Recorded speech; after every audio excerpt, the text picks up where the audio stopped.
Oi, tudo bom? Meu nome é Pedro Costa e esse é o Carreiras em Foco. E hoje a gente vai falar sobre terapia e saúde mental. E para falar desse tema, eu estou recebendo com muita honra o Francisco Massuda, que é terapeuta.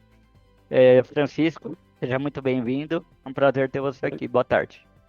Obrigado, Pedro. Tudo bem? Prazer é todo meu de poder participar aqui do seu canal, compartilhar informação, compartilhar o pouco que eu sei com as pessoas que te acompanham, que aprendem no seu canal. Como foi o início da sua carreira na arquitetura, que era sua profissão anterior? Ok, isso aconteceu faz bastante tempo já. Eu até estava conversando com a Sara, né? Faz mais de 30 anos, né? Mas sim, eu entrei na faculdade de arquitetura em 1995, né? E na época eu ainda era bastante jovem.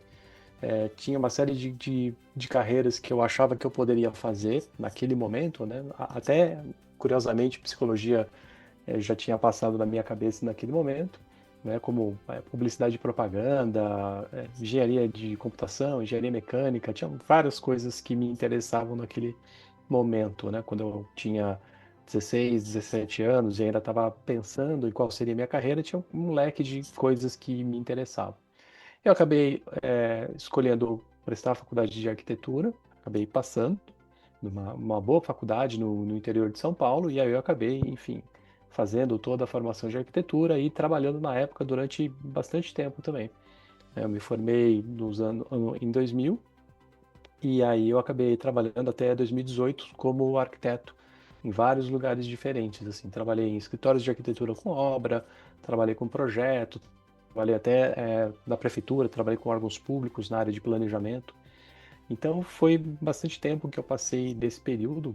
Eu gosto bastante da arquitetura em si, como área de interesse, ainda me interesso pela área de arquitetura, mas depois de algum tempo eu comecei a ver que não era aquilo que eu chamaria da minha vocação, né? Da coisa que realmente me brilhava os olhos, que me fazia querer todo dia trabalhar com aquilo. E aí eu fui tentando e pensando em mudar um pouco de área.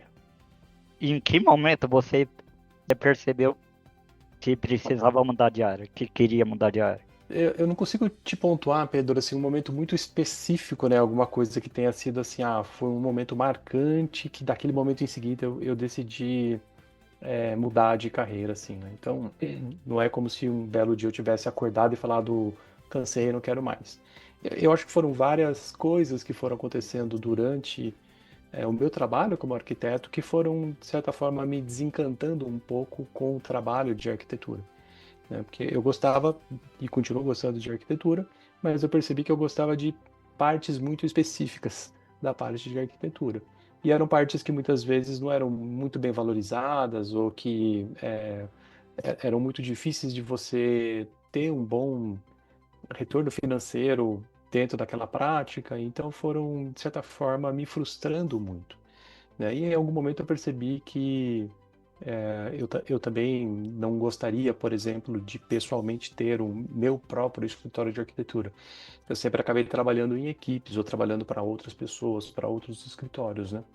E aí quando eu comecei a fazer essa pergunta, tá, mas e se fosse para fazer as coisas do meu jeito, né, para montar o meu escritório, fazer as coisas sozinho ou com outras pessoas, eu comecei a perceber que eu não tinha a energia para fazer aquilo. Então eu falei assim, ok, eu acho que talvez eu goste muito da arquitetura, mas talvez eu não goste tanto de ser arquiteto, que é uma diferença, né? Então existe uma coisa que é eu gosto de arquitetura, eu gosto dessa área de conhecimento, eu gosto de estudar, eu gosto de conhecer lugares, ou eu gosto realmente de trabalhar no dia a dia com aquilo, né? E aí eu percebi que eu gostava de arquitetura, mas não gostava tanto de ser arquiteto, né? Então isso foi acontecendo ao longo de alguns anos, na verdade, em que eu fui cada vez mais, de certa forma, ficando frustrado, um pouco chateado, um pouco decepcionado com as coisas, com o andamento da minha carreira. E aí eu fui aos poucos também pensando, ok, tem outras coisas que talvez eu possa fazer. Mudar de área depois de anos é fracasso ou coragem? Eu acho que é muita coragem, porque são poucas pessoas que topam fazer essa mudança depois de algum tempo, principalmente quando você já tem uma determinada idade, né? Eu já estava próximo dos 40 anos quando eu estava fazendo esse processo de mudança. Então, eu já tinha mais de 15 anos trabalhando como arquiteto, então eu já tinha dedicado enfim, você faz um investimento financeiro da faculdade, de estudos, de cursos, trabalho, tempo, né? Você constrói uma identidade como arquiteto para as pessoas e nem sempre abrir mão de tudo isso é fácil, né? Muitas pessoas acham que é um fracasso quando você tem que mudar, mas eu acho que essa visão está cada vez mudando também, de certa forma, porque acho que as pessoas cada vez mais enxergam o valor da mudança ou a coragem que é necessário para fazer esse processo de mudança. E então, para mim, pelo menos, exigiu bastante coragem, porque foi um salto no escuro, né? Você tem que construir de novo a sua carreira, construir de novo a sua identidade. Então, eu fui tentando costurar isso ao longo de algum tempo também para poder fazer isso. E aí tem um momento em que você só meio que respira e vai e fala, bom, ok, agora vamos tentar isso aqui de novo. E graças a Deus, no meu caso, acabou dando certo. Hoje em dia eu trabalho só com isso, então estou bem feliz com isso. E o que que mais pesou nessa sua decisão de mudança de carreira? Eu acho que quando eu estava nesse processo de mudança, né, acabou que um pouco antes de eu iniciar o meu próprio processo de mudança, a minha mulher também estava num processo de transição de carreira, então ela já tinha iniciado algum tempo antes desse processo. E como ela também, hoje em dia minha mulher é terapeuta, ela acabou que ela sempre estava me sugerindo fazer cursos, fazer workshops, algumas coisas assim, que eram, na verdade, para o meu próprio crescimento pessoal, né? Então, no início, quando eu comecei a fazer alguns workshops de terapia, algumas imersões, como a de respiração que você conhece, né? Eu não estava naquele exato momento interessado em me tornar terapeuta, né? Então, eu estava fazendo aquilo como uma espécie de processo de autoconhecimento para ver exatamente qual seria o meu propósito, para onde eu iria. E acabou acontecendo que durante esses workshops, alguns desses workshops você acaba atuando de certa forma como um terapeuta, ajudando no processo das pessoas, né? Não como um terapeuta formado, mas como alguém que está em formação ali de tentar aprender um determinado processo. Então, enquanto eu ainda era estudante, né, de determinados processos, eu fui começando a perceber que eu tinha um jeito bom para aquele, né? E que eu tinha um bom feedback, que as pessoas gostavam de trabalhar comigo, de fazer duplas comigo, de fazer trocas comigo naquele momento. E eu fui começando a perceber que eu acabava ficando muito mais motivado para ajudar uma pessoa dentro de um processo de autoconhecimento do que ajudar uma pessoa a escolher um porcelanato ou desenhar uma planta de um apartamento para aquela pessoa, né? Assim, eu ficava bem mais engajado naquela tarefa, eu ficava muito mais empolgado com aquilo e eu tinha um retorno, um feedback que também era muito mais positivo, né? Então eu acho que naquele momento em que eu estava fazendo esse processo, eu fui construindo então a convicção de que, ok, eu acho que isso aqui pesa para mim no sentido de que eu tenho uma chance nesse mercado de tentar fazer isso. E você teve medo de recomeçar? E como que você lidou com isso? Eu tive bastante medo e eu acho que qualquer pessoa que vai tentar fazer um processo desse de transição de carreira, se a pessoa não tem medo algum, não tem receio nenhum, essa pessoa ela não está muito consciente do que ela está fazendo, né? Eu acho que todo o processo de mudança, principalmente um processo drástico como esse, né? Eu mudei de área muito diferente, de uma forma muito completa, né? Quer dizer assim, uma coisa é você trabalhar com arquiteto, trabalhar com construção, com obra, planejamento, planilha, desenho, estética, né? A outra coisa é você trabalhar como terapeuta com pessoas, vínculo, trauma, feridas, né? Criança interior, e uma série de outras coisas que não faziam parte do meu repertório até aquele momento, né? Então foi uma mudança que foi bem é, difícil para mim nesse sentido, né? Porque representava um risco, né? Eu estava saindo de um emprego formal em que eu ganhava para trabalhar, então tinha uma previsão de salário, todo mês eu ganhava a mesma coisa, tinha uma estabilidade, até o momento em que você passa para um processo em que você vai ser o seu próprio chefe, né? E que a renda ela é variável, porque tem um mês que você tem um determinado número de clientes, no mês seguinte você tem metade deles, no mês seguinte você tem o triplo, então a coisa variava muito, né? E eu sabia que isso ia acontecer e sempre tem aquele medo, né? Será que eu vou dar conta? Será que eu vou conseguir me sustentar? Será que as pessoas vão gostar do meu trabalho, né? Então, com certeza eu tive bastante receio nesse período. E de forma simples, como é que você explica o papel do terapeuta? Eu sempre converso que o papel do terapeuta não é curar nem consertar ninguém, né? Então, às vezes as pessoas confundem um pouco isso no sentido de que o terapeuta tem que fazer alguma coisa para me consertar, né? Porque eu acho que eu estou quebrado, alguma coisa nesse sentido, né? E eu vejo o trabalho do terapeuta muito mais como um guia, né? Como alguém que tem experiência, que tem uma prática nesse caminho de autoconhecimento e vai junto com a pessoa trilhar um caminho que é o caminho da própria pessoa, né? Então a gente vai muito mais como um guia, como um orientador, como um acompanhante desse processo, né? Então a gente trabalha mais como um facilitador de processos de autoconhecimento. A pessoa tem um interesse em se conhecer melhor, a pessoa ela tem dentro dela esse objetivo de que, olha, eu quero mudar, eu quero ser uma pessoa diferente, tem determinadas coisas que acontecem comigo que eu não quero que aconteçam mais, e eu não consigo fazer isso sozinho, então eu preciso de ajuda nesse processo,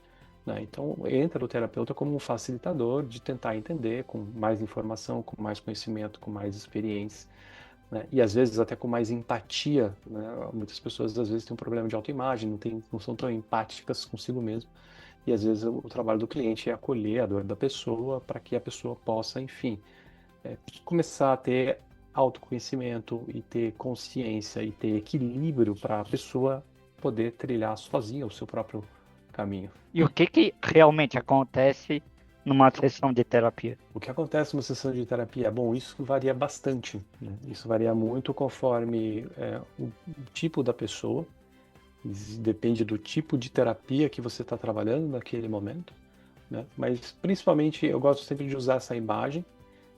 Para mim, a sessão de terapia é como se fosse um laboratório, né? Então é um espaço em que a pessoa ela tem que se sentir à vontade e ela tem que se sentir em segurança para ela poder testar coisas novas, para ela poder experimentar coisas novas. Às vezes ela vai experimentar ser uma pessoa diferente, às vezes ela vai experimentar atitudes diferentes, às vezes ela vai experimentar ter pensamentos diferentes, né? Enfim. Mas o espaço da terapia, o ambiente em que você constrói entre cliente e terapeuta e o ambiente que se constrói ao redor disso tem que ser esse ambiente de segurança e de liberdade, em que a pessoa aqui, ó, aqui a gente vai testar coisas diferentes, a gente vai experimentar, ver como é que você se sai em determinados tipos de diálogo, em determinados tipos de modelos mentais, né?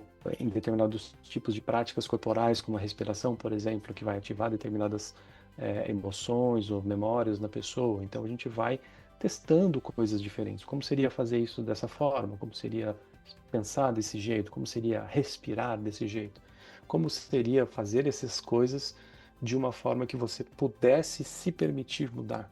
E você falou da respiração consciente agora, e Uhum. essa é exatamente a próxima pergunta.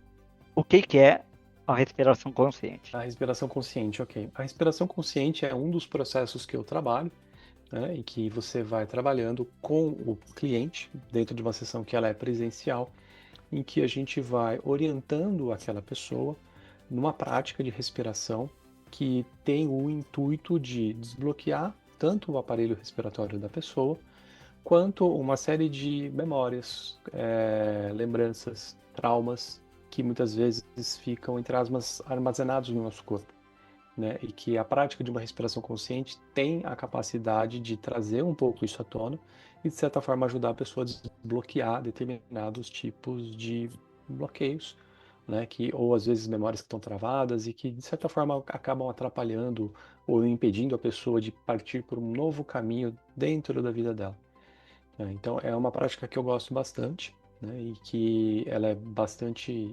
efetiva. E respirar certo pode mudar o estado emocional? Respirar influencia muito no nosso estado emocional. A gente sabendo respirar certo ou não, a forma como a gente respira impacta e influencia a forma como a gente vive no mundo, né?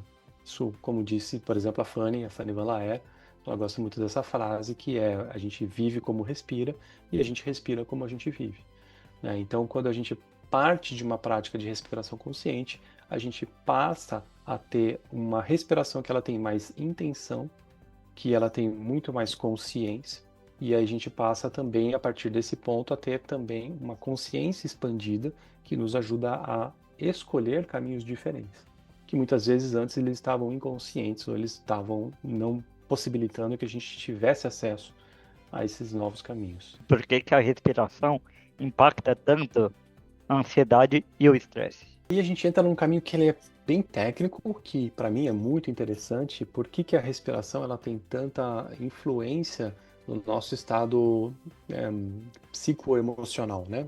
Tanto no estado psicológico quanto no estado emocional.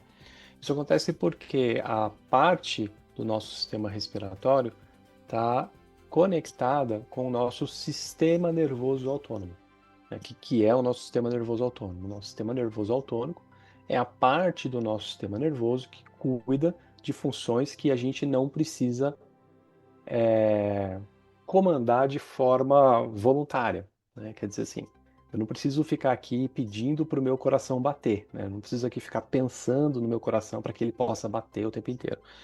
Eu não fico aqui enquanto eu estou conversando com você, mexendo algum termostato para que a temperatura do meu corpo suba ou se ela desça, né? E mesmo a respiração, ela vai acontecendo de uma forma automática, né? Então, assim, essa parte do nosso sistema nervoso autônomo também tem uma parte que é muito importante, que é a nossa parte de instinto de defesa e de sobrevivência, né? Então, quando alguma coisa acontece no ambiente que pode representar um risco para a gente, imediatamente, sem que a gente tenha que pensar, o nosso corpo reage, né? Se a gente escuta um estouro, a gente, opa, dá um pulo e a gente já meio que se protege de alguma forma, né? Tudo isso aqui, ele está acontecendo de uma forma automática, instintiva, inconsciente, né?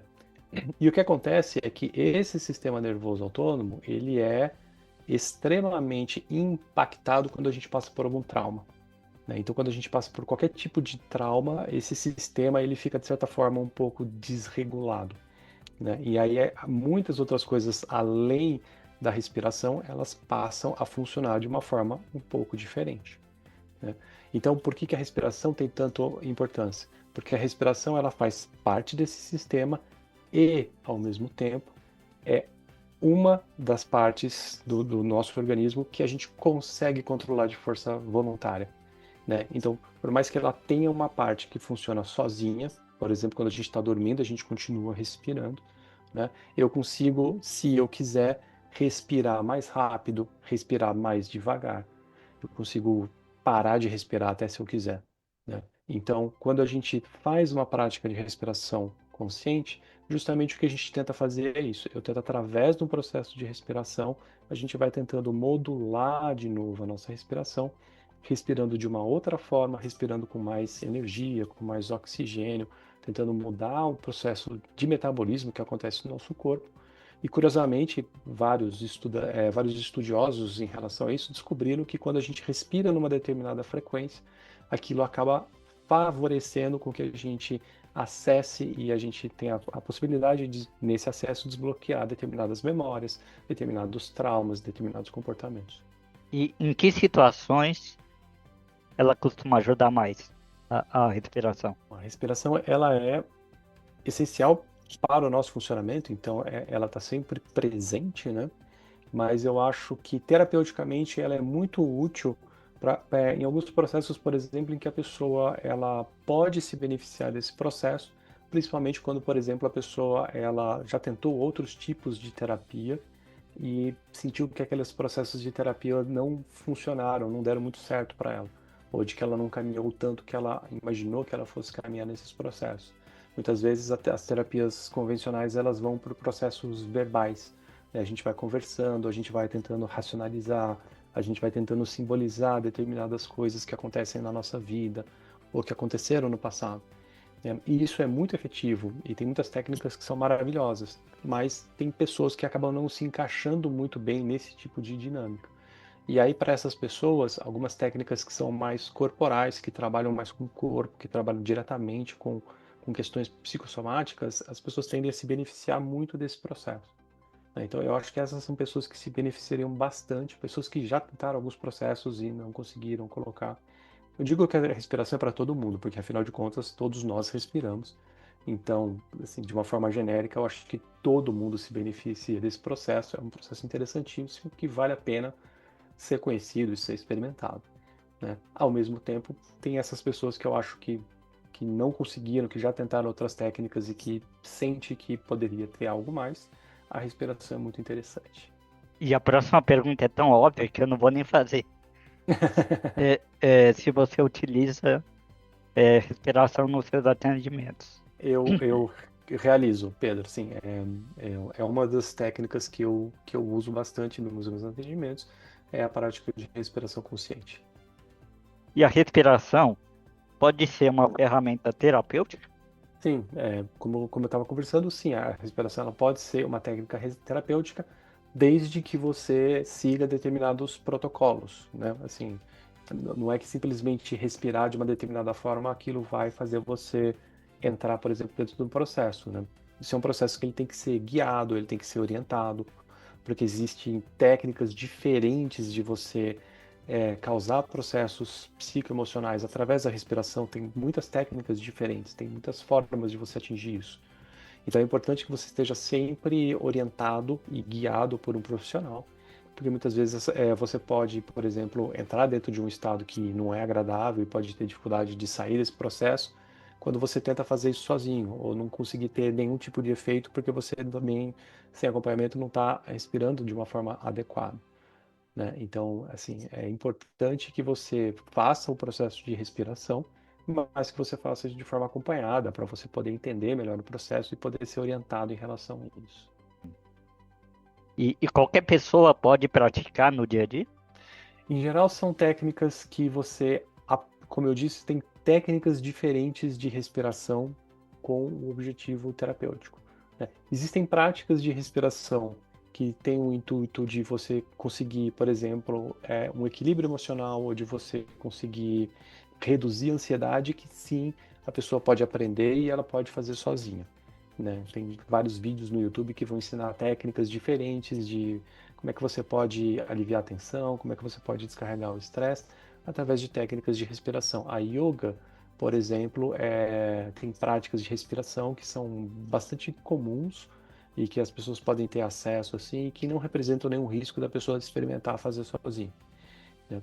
Mas existem determinadas técnicas que é importante que, se a pessoa quiser praticar, que ela procure alguém para ter a orientação correta, que ensine a pessoa dentro daquele processo a fazer uma respiração de forma consciente. E quais são os desafios emocionais dessa profissão? Bom, tem vários desafios emocionais, eu acho, né? Uma que começa pelo fato de que você é um ser humano lidando com a vida de outro ser humano que está numa situação delicada, então ela precisa que seja feita com bastante responsabilidade, né? Então a profissão de terapeuta ela exige bastante estudo, exige uma constante atualização em relação a coisas que estão acontecendo, etc. E ela exige principalmente que o terapeuta se cuide, né? Que o terapeuta faça terapia. Então, você exige uma enorme autorresponsabilidade nesse sentido de que você tem que estar sabendo, consciente dos seus problemas emocionais e você precisa entender direito o que está acontecendo naquele momento para que você possa ajudar a outra pessoa. Existe um desafio, por exemplo, de que, em geral, você trabalha sozinho, então você é autônomo, ou seja, você tem que saber lidar com finanças, você tem que saber lidar com a inconstância financeira do de mês a mês, né? Então, existe um preparo nesse sentido que é diferente de uma pessoa que trabalha para outra pessoa, por exemplo, tem uma estabilidade de trabalho. Então, uma instabilidade financeira é um desafio quando você é um profissional autônomo. Isso não só terapeuta, mas qualquer profissional autônomo, né? Mas eu diria que saber lidar com as questões da profissão como autônomo e saber lidar com os próprios processos, né, para você poder separar o que é o seu processo emocional do processo da outra pessoa, são dois grandes desafios. Agora falando um pouquinho sobre Hum, você, tá certo. pessoalmente, É. né? E a última pergunta, Francisco, é, é tarde demais para mudar de carreira? É uma pergunta que eu acho que todo mundo tem que tentar entender um pouquinho sobre o seu momento de vida e responder de forma autônoma, né? Assim, eu não acho que exista algo que seja uma forma para todo mundo, uma fórmula para todo mundo, né?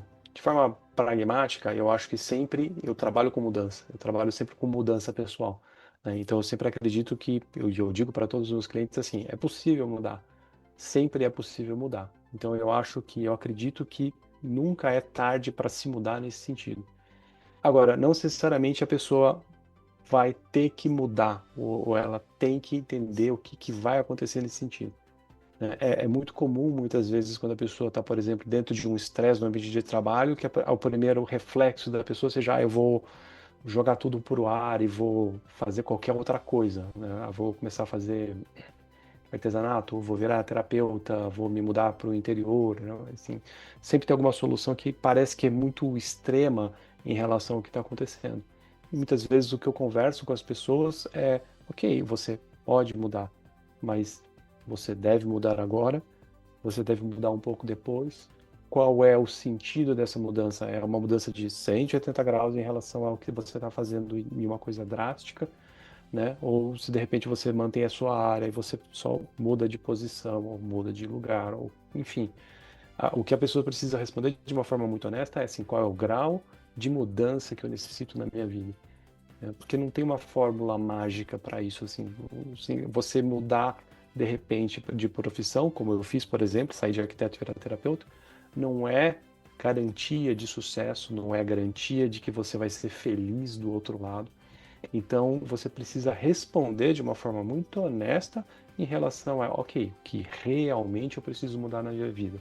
Às vezes a pessoa acha que precisa mudar o emprego, quando na verdade o que a pessoa precisa mudar é a atitude dela em relação àquele emprego, né? Às vezes a pessoa pode até trabalhar como terapeuta, mas a pessoa vai manter a coisa um pé em cada lado, vai trabalhar com profissão de cada dente. Então, não existe uma solução que é única para todo mundo. É possível mudar? É, mas é preciso avaliar com muito cuidado qual é o tipo de mudança que você está realmente precisando e realmente, no fundo da alma, querendo naquele momento.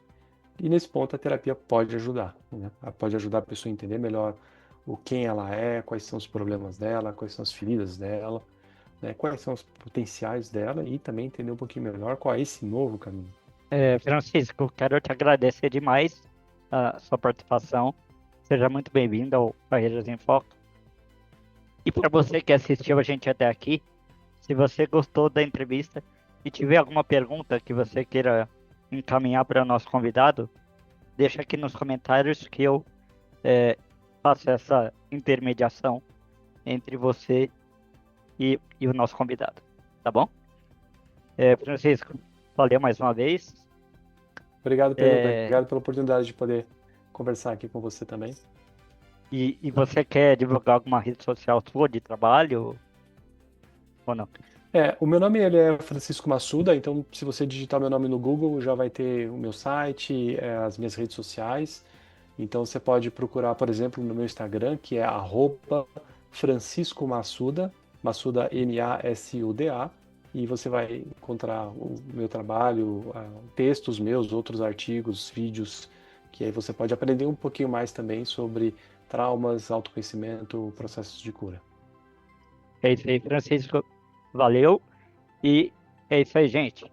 Se você gostou, se inscreve, deixa o like. E é isso aí. Falou.